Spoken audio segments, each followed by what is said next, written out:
तो आइए हम लोग आज अपना कार्य ऊर्जा सामर्थ्य का सेकंड लेक्चर शुरू करते हैं। पिछले लेक्चर में हम लोग जो बात कर रहे थे वो केवल और केवल कार्य के बारे में कर रहे थे। कार्य कितने प्रकार के होते हैं या कार्य में किस किस तरह के चेंजेस हो सकते हैं या कार्य को किस तरह कैलकुलेट हम करते हैं या किस तरह गणना उसकी की जाती है, हमने इसकी बात कर चुके थे। आज हम लोग का जो टॉपिक है उसमें हम लोग का जो बात करेंगे वो करेंगे हम ऊर्जा की, और जब ये खत्म हो जाएगा तो इसका नेक्स्ट टॉपिक जो हम बात करेंगे वो ऊर्जा के प्रकार की बात करेंगे। और जो हम लोग का लास्ट टॉपिक रहेगा आज के लेक्चर का वो रहेगा गतिज ऊर्जा। तो ये तीन टॉपिक्स को आज हम लोग को अपने सेकंड लेक्चर में कवर करना है, ठीक है। तो शुरुआत करें ऊर्जा से। तो देखिए सबसे पहले अगर हम बात करें ऊर्जा की तो ऊर्जा क्या होता है पहले हम ये समझते हैं, ठीक है। तो देखिए कार्य करने की क्षमता को हम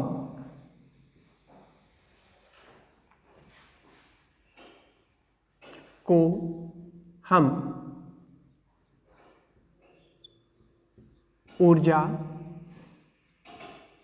कहते हैं। मतलब जैसे हमको कोई कार्य करना है, तो जो हम कार्य करेंगे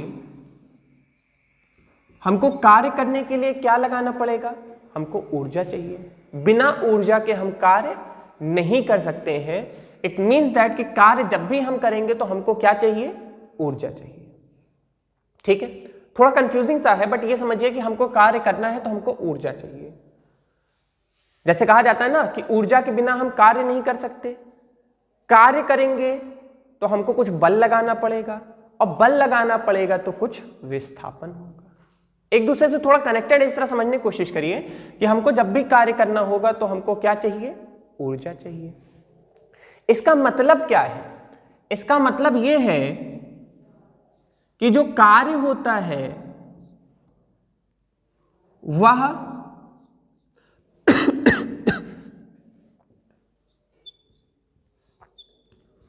ऊर्जा में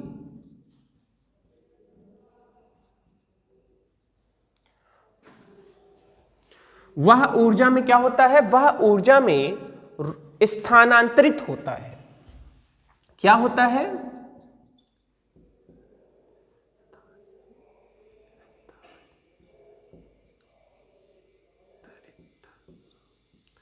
स्थानांतरित होता है,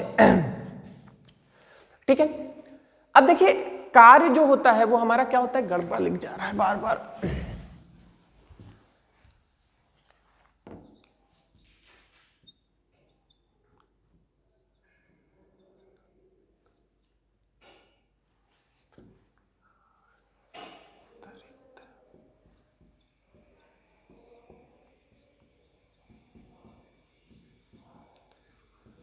मतलब जो अगर हमको कार्य करना है तो हमको ऊर्जा चाहिए और ऊर्जा लेंगे हम लोग तो हम कुछ कार्य कर सकते हैं। क्लियर है बात। अब देखिए यहां पे एक और संबंध अभी स्थापित करेंगे। इसका मतलब क्या है, इसका मतलब यह है कि कार्य और ऊर्जा एक ही चीज है। कार्य और ऊर्जा दो के दोनों क्या है, सेम चीज है। नाम अलग है लेकिन है सेम चीज। मतलब अगर हम कार्य करेंगे तो ऊर्जा चाहिए और अगर ऊर्जा है तो हम कुछ कार्य कर सकते हैं। दो के दोनों एक दूसरे के ऊपर डिपेंडेंट है या सेम है। इसका मतलब क्या है, इसका मतलब यह है कि हमारा कार्य का मात्रक जो क्या है, जूल है, तो ऊर्जा का भी मात्रक हम क्या लिख सकते हैं, ऊर्जा का भी मात्रक हम जूल ही लिखेंगे। समझ रहे हैं। अब ऊर्जा थोड़ा बड़ा यूनिट होता है क्योंकि ऊर्जा इतना जैसे कार्य जो होता है हमेशा छोटा सा ही होता है, लेकिन ऊर्जा बहुत बड़ा बड़ा हो सकता है। तो एक चीज यहां पे और थोड़ा सा ध्यान रखेंगे, जूल हम लोग पिछली बार पढ़े थे। अब यहां पे हम एक चीज और पढ़ लेंगे, 1 किलो जूल, जिसको हम बोलेंगे क्या, 1000 जूल, या क्या बोलेंगे 10⁻³ जूल। नोट कर लीजिएगा इसको अभी आगे यूज पड़ेगा। क्लियर है? तो 1 किलो जूल बराबर 1000 जूल बराबर 10⁻³ जूल। ठीक है, तो इतनी सी चीज थी हमारी ऊर्जा। अब ऊर्जा को समझने के लिए हम ऊर्जा के प्रकार की बात कर लेते हैं। ठीक है, तो ऊर्जा को बस आप इतना छोटा सा एक चीज दिमाग में बैठा लीजिए कि जो कार्य करने की क्षमता होती है उसी को हम क्या बोलेंगे, ऊर्जा बोलेंगे। इतना बस याद रखिए। ठीक है, कार्य और ऊर्जा लगभग एक ही तरह की चीजें होती है। अभी ये क्या है, न्यूमेरिकल्स जब हम करेंगे तो इसको हम लोग फिर से डिस्कस करेंगे। अब अपना अगला टॉपिक है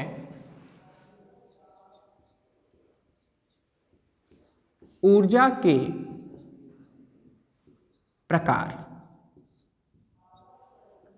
अब देखिए बहुत ढेर सारी तरह की ऊर्जाओं की हम बात करेंगे। जैसे पहला हो जाएगा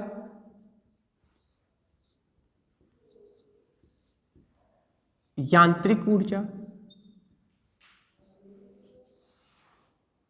यांत्रिक ऊर्जा क्या होगा, यंत्रों के अंदर जो ऊर्जा पाई जाती है उसे हम यांत्रिक ऊर्जा बोलते हैं। यंत्र मतलब जैसे पंखा है, पंखा क्या करता है एक बार सोच के देखिए थोड़ा। पंखा जैसे हमने स्विच ऑन किया तो उसके अंदर कोई ऊर्जा आई, वो भी एक तरह की ऊर्जा है। थोड़ा सा हम इसको दूसरा नंबर छोड़ेंगे, हम तीसरे नंबर पे सीधा जाते हैं। हम इसका नाम लिख देते हैं एक और तरह की ऊर्जा, विद्युत ऊर्जा। अरे बिजली एक तरह की ऊर्जा ही तो है। आप कभी उंगली डाल के दोनों सॉकेट में देखिए, ऑन कर दीजिए स्विच, एक झटका मारेगा। तो जब झटका मार रहा है तो ये क्या मार रहा है भैया, आपके शरीर में ऊर्जा आ गई, तभी तो झटका मारा। आप सोते रहिए, कोई सोता रहे, उसको दोनों तार छुआइए, या तो वो उठेगा या तो हमेशा के लिए उठ जाएगा। समझ रहे हैं? अब ऐसा करिएगा नहीं लिटरली, नहीं तो पता लगे आप लोग सही में करके देख लें और फिर जेल में बैठे रहें। हमारे चैनल का इससे क्या मतलब, मैं तो एग्जाम्पल दे रहा हूं, मेरे लिए तो सब कुछ क्या, मैं गलत भी बोलूंगा फिर कहूंगा अरे ये तो एग्जाम्पल था। ठीक है, तो एग्जाम्पल मैं दे रहा था। क्या है कि जो बिजली है या जो हमारे घर में विद्युत आ रही है, तो विद्युत ऊर्जा की सहायता से पंखा चलता है। तो पंखा कर क्या रहा है, पंखा जो है वो विद्युत ऊर्जा को यांत्रिक ऊर्जा में कन्वर्ट कर रहा है। अरे भाई यंत्र के अंदर जो ऊर्जा हुई वो यांत्रिक ऊर्जा, और जैसे उसको यांत्रिक ऊर्जा मिली वो क्या होने लगा, घूमने लगा। पंखा तभी तो घूम रहा है, नहीं तो क्या है आप स्विच ऑफ रखो या लाइट कट जाए देखो चलेगा, नहीं चलेगा। लाइट कटना मीन्स क्या कि विद्युत ऊर्जा चली गई, विद्युत ऊर्जा चली गई मतलब पंखा नहीं चलेगा, कुछ भी कर लो नहीं चलना है उसको। तो यंत्र के अंदर जो हमारी ऊर्जा पाई जाएगी उसी को हम क्या बोलेंगे, यांत्रिक ऊर्जा। अब देखिए यांत्रिक ऊर्जा को बस हम लोग ऐसे नहीं डिफाइन कर सकते, हम और तरीके से भी डिफाइन कर सकते हैं।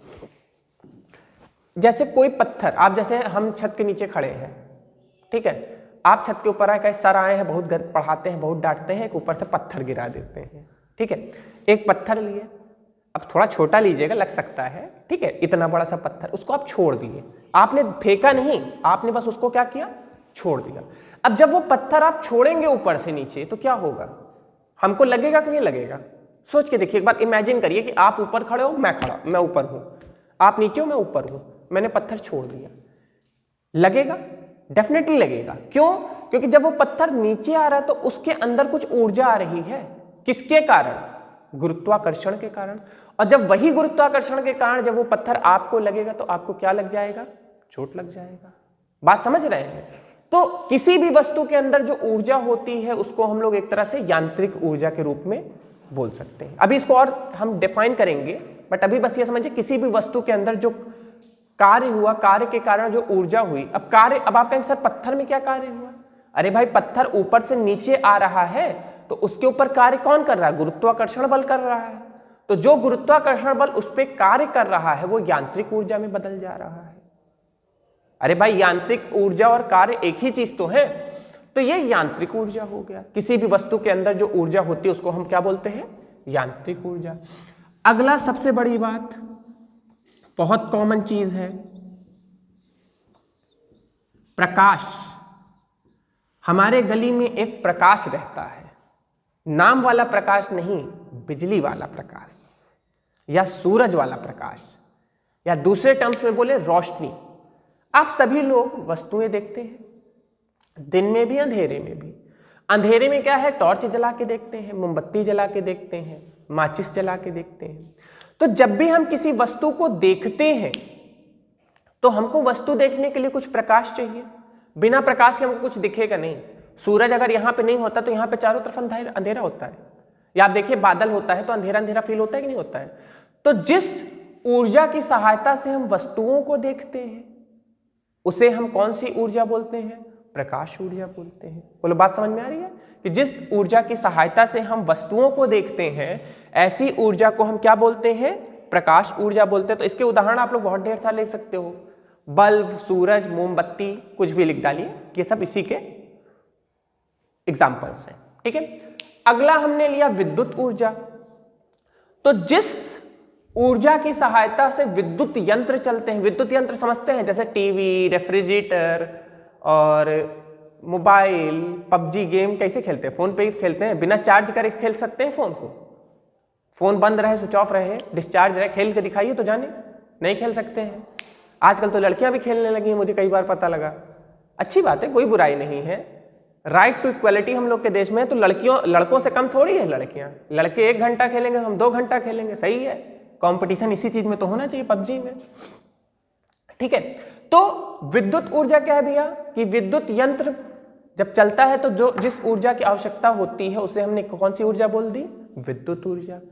इसके बाद हम बात करेंगे, हमको कोई चीज सुनाई पड़ती है, जैसे हम बोल रहे हैं, आप लोग कान में ईयरफोन लगा के सुन रहे होंगे, या अगल बगल से कुछ साउंड आ रही होगी ना, कोई दूसरे कमरे में बोल रहा है, हल्की फुल्की आवाज आपके कान में आ रही है। तो ये जो बोल रहे हैं, जो हमको सुनाई पड़ रहा है, वो कौन सी ऊर्जा है, वो है हमारी ध्वनि ऊर्जा। कैसी ऊर्जा, ध्वनि ऊर्जा। बहुत ढेर सारी, मतलब जो भी चीज है हर चीज को ऊर्जा के रूप में आप कह सकते हैं, हर चीज ऊर्जा है। फिर उसके बाद जो हवा चल रही है उसको हम लोग वायु ऊर्जा बोल सकते हैं। हवा जो चल रही है उस ऊर्जा को हमने वायु ऊर्जा बोल दिया। फिर उसके बाद सौर ऊर्जा, अरे भाई मेन चीज तो हम लोग भूल ही गए, सौर ऊर्जा या सोलर एनर्जी। अब आप कहेंगे सर इसका क्या यूज है। देखिए इसका बहुत ढेर सारा यूज है, इतना यूज है हम लोग के लिए कि हम इसको मतलब गिनवाने में टाइम लग जाएगा, पूरा लेक्चर खत्म हो जाएगा। सबसे पहली बात, सूरज से हमको, देखिए सूरज से हमको या सौर ऊर्जा से हमको रोशनी मिलती है, प्रकाश। साथ ही साथ इसकी मदद से आपको पता है आजकल बिजली भी बनती है। सोलर पैनल आप लोग के अगल बगल आप लोग देख रहे होंगे इंस्टॉल हो रहा होगा, तो सोलर पैनल की हेल्प से हम लोग के घर में क्या होती है, लाइट भी जनरेट होती है, समझ रहे हैं। साथ ही साथ इसकी मदद से, सूरज की जो रोशनी उसकी मदद से हम लोग के शरीर में विटामिन डी भी बनता है, ऑटोमेटिक विटामिन डी बनता है। कोई गोली खाने की जरूरत नहीं, कुछ खाने पीने की जरूरत नहीं, बस 10 मिनट सुबह सूरज की रोशनी ले लीजिए, तो सौर ऊर्जा भी हो गया। अब देखिए हैं तो बहुत ढेर सारे, हम उसको सबको नहीं गिनवाएंगे, हम लास्ट 2 को गिन के यहां पे बात को खत्म कर देते हैं। लास्ट 2 जो हमारे सिलेबस में स्पेशली होंगे, जिनमें से पहला है गतिज ऊर्जा, काइनेटिक एनर्जी, और दूसरा है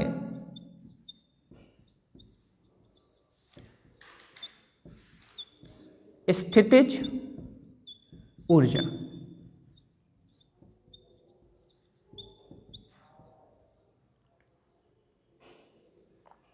पोटेंशियल एनर्जी। ठीक है, तो ये जो है ये हमारे लास्ट, बट हमारे सिलेबस मतलब ये जो चैप्टर चल रहा है इसमें अभी इस पे न्यूमेरिकल्स भी होंगे, इस पे हम लोग की बातें भी होंगी। तो गतिज ऊर्जा क्या होता है भैया, जैसे कोई वस्तु चल रही है, एग्जांपल समझिए, आप किसी बैलगाड़ी से टकराए, आप किसी कार से टकराए, आप किसी ट्रेन से टकराए, क्या अंतर था, कोई अंतर नहीं था सर, टकरा गए बस, चोट लग गई, घर में आए, पट्टी बंधाए, बैठ गए। चलिए अब इसको दूसरे एस्पेक्ट में समझते हैं। ट्रेन 100 की रफ्तार पे चल रही है, या छोड़िए ट्रेन को हटाइए, ट्रेन बहुत भारी चीज हो गई, हम एक साइकिल ले लिए, हम एक साइकिल से टकराए, साइकिल एकदम आराम चल रही थी तब टकराए, लगेगा लेकिन बहुत कम लगेगा। साइकिल वाला खूब तेजी से चला रहा है, अचानक टकरा गए आप, चोट लगी, हो सकता है हाथ पैर भी टूट जाए, कुछ भी हो सकता है, चोट मेजर भी हो सकती है, माइनर भी हो सकती है, लेकिन चोट लगेगी कंफर्म। और साइकिल बहुत स्पीड में है और आप तब टकराए तो बहुत ज्यादा चोट लगेगी। मतलब क्या है, यहां पे हर केस में हमने बोला कि आपको चोट तो लगी कंफर्म, लेकिन हर बार चोट का जो इंटेंसिटी था कभी कम था कभी ज्यादा था, हर बार चेंज हो रहा था, कभी कम था कभी ज्यादा था कभी बहुत ज्यादा था। तो देखिए यहां पे किस चीज पे वो डिपेंड कर रहा था, ये जो चोट लगा वो किस पे डिपेंड किया, स्पीड पे। साइकिल धीमी थी तो कम चोट लगी, साइकिल तेज थी तो तेजी से लगी, है कि नहीं। तो गतिज ऊर्जा को हम थोड़ा इसीलिए समझाना चाह रहे हैं कि किसी भी वस्तु में जो गति हो रही है या जो वस्तु चल रही है, तो उस वस्तु के चलने के कारण, उस वस्तु के चलने के कारण जो उसके अंदर ऊर्जा है, वस्तु जो चल रही है उसके कारण जो उसमें ऊर्जा है, ऐसी ऊर्जा को हम क्या बोलेंगे, गतिज ऊर्जा बोलेंगे या काइनेटिक एनर्जी। कोई भी वस्तु जितनी तेज चलेगी, देखिए कोई भी तेज वस्तु उसके सामने कभी नहीं आना चाहिए। क्यों नहीं आना चाहिए, क्योंकि वो बहुत तेज चल रही है, बहुत तेज चल रही है तो उसके पास गतिज ऊर्जा बहुत ज्यादा है। कोई धीमी चीज हो आप उसको रोक सकते हो, लेकिन वो बहुत तेज हो तो उसको रोकना बेवकूफी होगा, क्योंकि आप उसको रोक ही नहीं पाओगे, आपको उल्टा चोट लग जाएगी। समझ रहे हैं। तो गतिज ऊर्जा को हम ऐसे डिफाइन कर सकते हैं कि कोई भी वस्तु जो चल रही है उसके चलने के कारण या उसके वेग के कारण, चलना मतलब वेग, तो वेग के कारण जो उसमें ऊर्जा होगी उसको हम क्या बोलेंगे, गतिज ऊर्जा बोलेंगे। और इसी का एक भाई है, इसी का सेम टू सेम भाई है स्थितिज ऊर्जा। स्थितिज ऊर्जा मतलब रुके रहने के कारण, कोई वस्तु रुकी है तो उसके कारण जो उसमें वेग होता है उसको स्थितिज ऊर्जा बोलते हैं। एग्जाम्पल, एक छोटा सा एग्जाम्पल हम यहां पे लेंगे। जैसे आप सभी लोग साइकिल चलाते हैं, सभी लोग साइकिल चलाए होंगे, नहीं चलाए होंगे तो बाइक चलाए होंगे। अच्छा, जब आप लोग साइकिल चलाना शुरू करते हैं या बाइक चलाना शुरू करते हैं तो आप देखते हैं शुरुआत में जब इसको स्टार्ट करते हैं तो थोड़ा तेजी से एक्सेलरेटर लेना पड़ता है, या साइकिल चलाएं तो शुरुआत में थोड़ा तेज पैडल मारना पड़ता है, थोड़ी तेजी से दम लगा के। क्यों? क्योंकि साइकिल रुकी थी, और रुकी थी तो उसके अंदर कौन सी ऊर्जा थी बताइए, स्थितिज ऊर्जा। किसी वस्तु के रुके होने के कारण जो ऊर्जा होती है उसको हम क्या बोलते हैं, स्थितिज ऊर्जा। अब जैसे ही भैया वो चल गई तो अब उसके अंदर कौन सी ऊर्जा आ गई, गतिज ऊर्जा आ गई। अब वो चल रही है तो चलती रहेगी, एक एक हल्का हल्का पैडल मारोगे तब भी वो चलती जाएगी। तो मेरी बात समझने की कोशिश करिए कि कोई वस्तु रुके रहने के कारण या कोई वस्तु के स्थान के कारण जो ऊर्जा होगी उसको हम क्या बोलेंगे, स्थितिज ऊर्जा, और चलने के कारण जो होगी वो गतिज ऊर्जा। ठीक है, अभी तो अपने आप को पूरा, अपना तो नेक्स्ट टॉपिक ही पूरा गतिज ऊर्जा और स्थितिज ऊर्जा है, तो इस पर बहुत ज्यादा परेशान नहीं होंगे। इसको पूरा नोट कर लीजिएगा, इसके बारे में लिख लीजिएगा। अपना जो अगला हेडिंग है उसको नोट करते हैं, इसको सफा कर दें।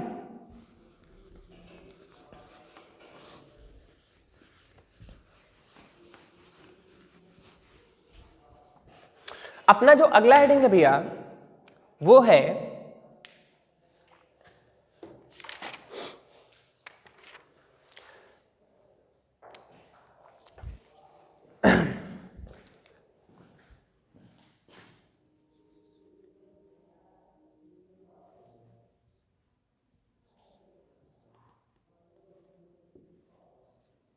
यांत्रिक ऊर्जा के प्रकार। ठीक है, यांत्रिक ऊर्जा के प्रकार मतलब किसी भी वस्तु में जो ऊर्जा होगी उसे हम क्या बोलेंगे, यांत्रिक ऊर्जा बोलेंगे। किसी भी वस्तु में जो ऊर्जा होगी उसे हम यांत्रिक ऊर्जा बोलेंगे। अब किसी भी वस्तु में जो यांत्रिक ऊर्जा होगी उसको हमने दो प्रकार से क्लासिफाई कर देंगे। देखिए पिछले में जो हमने लिखवाया था, फिलहाल उसमें गतिज और स्थितिज लिखना नहीं था, लेकिन गतिज स्थितिज भी एक प्रकार की ऊर्जा, इसलिए फिलहाल तो वो यांत्रिक ऊर्जा हमने शुरुआत में लिखवा दिया था। तो यांत्रिक ऊर्जा में गतिज और स्थितिज दोनों अपना हो गया था। बट देन ऑल्सो हमने इसको एक अलग से टॉपिक बना दिया था, क्योंकि जिससे आपको पता रहे कि अगर कभी आपसे पूछा जाए कि क्या यांत्रिक और गतिज ऊर्जा होते तो उसको भी आप लोग लिख सकिए। ठीक है, तो यहां पे किसी भी वस्तु में यांत्रिक ऊर्जा दो प्रकार की हो सकती है। पहला क्या है, गतिज ऊर्जा, और दूसरा क्या है, स्थितिज ऊर्जा। बोलो बात समझ में आ रही है कि जो हमारी ऊर्जा है बेटा, इसको हमने दो पार्ट्स में बांट दिया, गतिज और स्थितिज। ठीक है, गतिज ऊर्जा अभी हमने बताया कि अगर वस्तु में गति हो रही है, अगर वस्तु चल रही है, तो गति या चलने के कारण जो ऊर्जा होगी उसको हम क्या बोलेंगे, गतिज ऊर्जा बोलेंगे। और स्थितिज ऊर्जा, उसमें स्थान के कारण या रुके रहने के कारण जो ऊर्जा होगी उसको हम क्या बोलेंगे, स्थितिज ऊर्जा।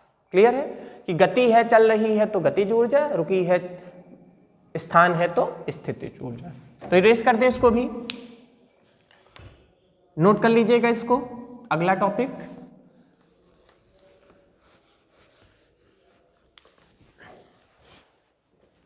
तो अब अपना जो अगला टॉपिक है वो है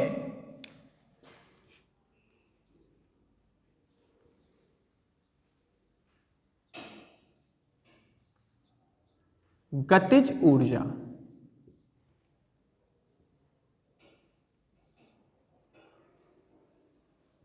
ठीक है, या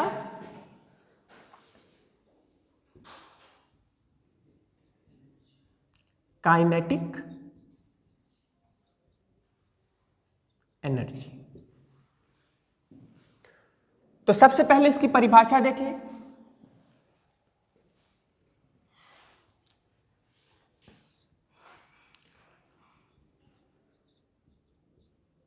किसी वस्तु में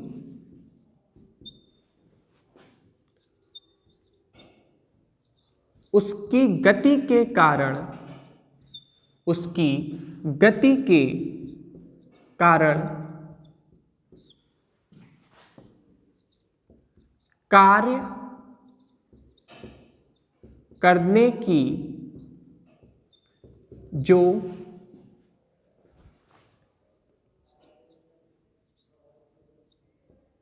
क्षमता होती है,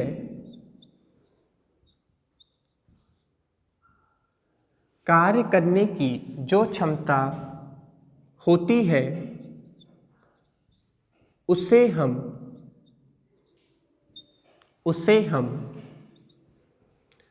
गतिज ऊर्जा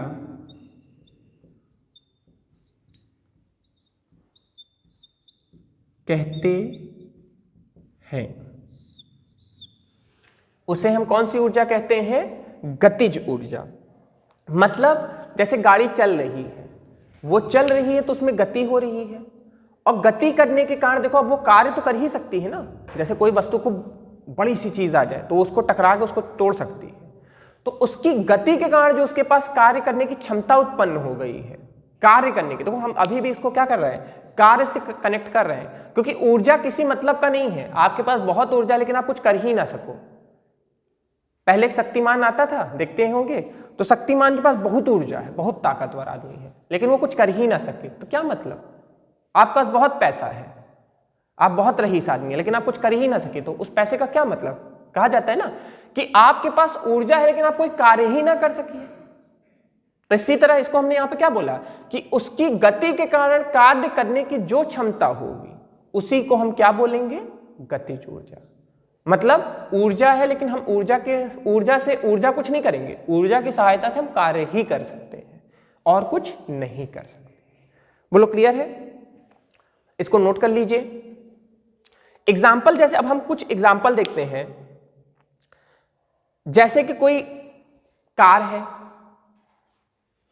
कार जानते हैं, कार चल रही है, हमने क्या किया, हमने गुलेल, आप देखे होंगे, गुलेल यूज किया, ठीक है, या हमने कोई पत्थर लुढ़का दिया, हमने कोई बॉल कर दिया, तो सब के सभी में कार्य करने की वो चल रहे हैं, मतलब उनमें गतिज ऊर्जा है, और गतिज ऊर्जा है तो उनमें कुछ कार्य करने की क्षमता भी उत्पन्न हो जाएगी। ठीक है, चलिए अब गतिज ऊर्जा का सूत्र बना लिया जाए।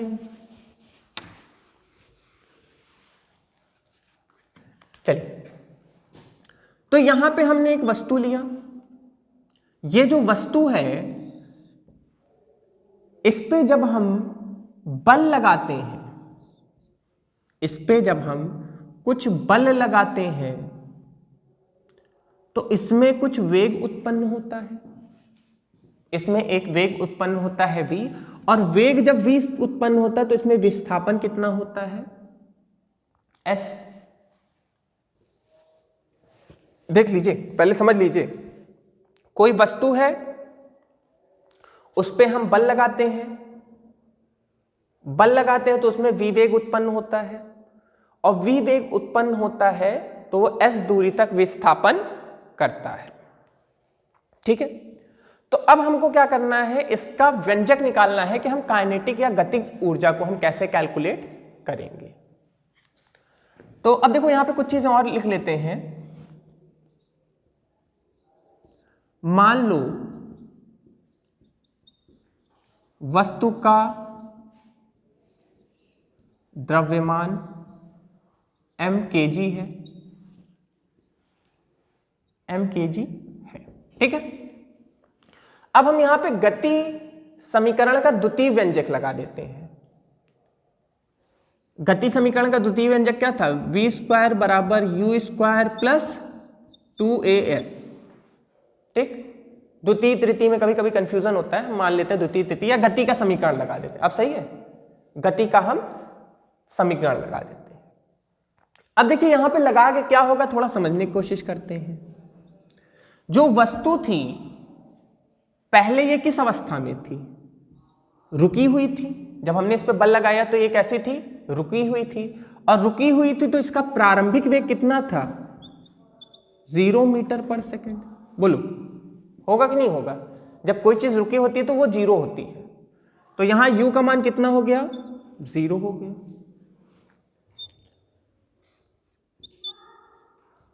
टू as, बोलो क्लियर है। अब हम याद करेंगे एक सूत्र,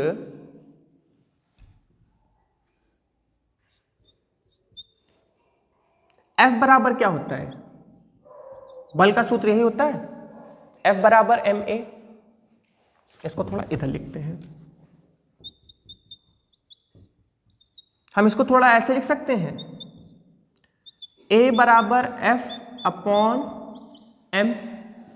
अरे m को इधर लेते आए, A बराबर F अपॉन m, मतलब त्वरण बराबर बल बटे द्रव्यमान, वस्तु का द्रव्यमान। इसको इसमें रख दें, प्रथम समीकरण में रख दें।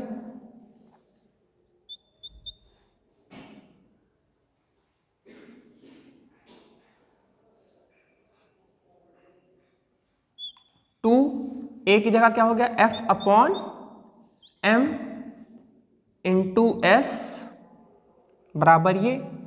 अब m को इधर लेते हैं, m यहां भाग में था तो यहां गुणा में हो जाएगा, mv² बराबर 2f इंटू s। छोटा s बनाइए ना तो गड़बड़ हो जाएगा, f इंटू s।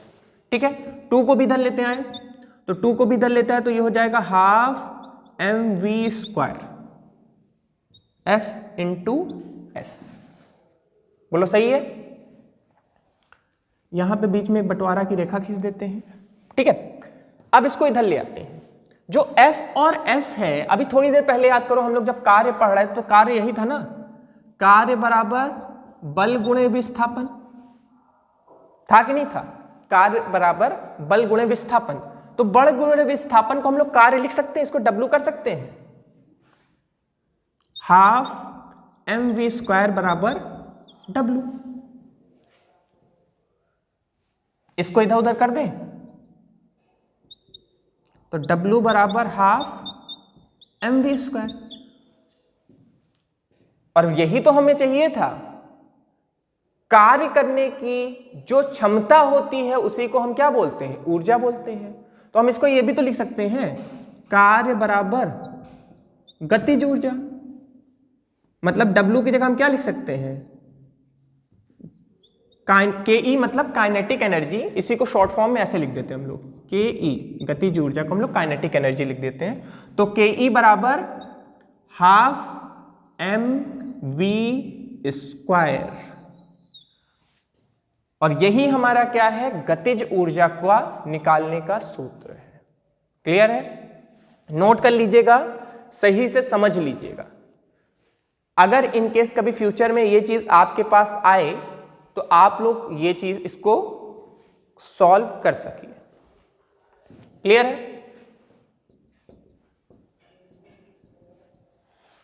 ठीक, तो अपना लेक्चर का टाइम तो लगभग कंप्लीट हो चुका है, जो अपना टाइम पीरियडिक टाइम ड्यूरेशन रहता है, तो इसको आप लोग नोट कर लीजिए आराम से। नेक्स्ट लेक्चर में जब हम लोग मिलेंगे तो हम लोग बात करेंगे स्थितिज ऊर्जा की, साथ ही साथ जो ऊर्जा होते हैं कभी वो नष्ट या ऊर्जा के संरक्षण का नियम पढ़ेंगे, ऊर्जा कैसे बनता है कैसे खत्म होता है, ये सब की बातें करेंगे।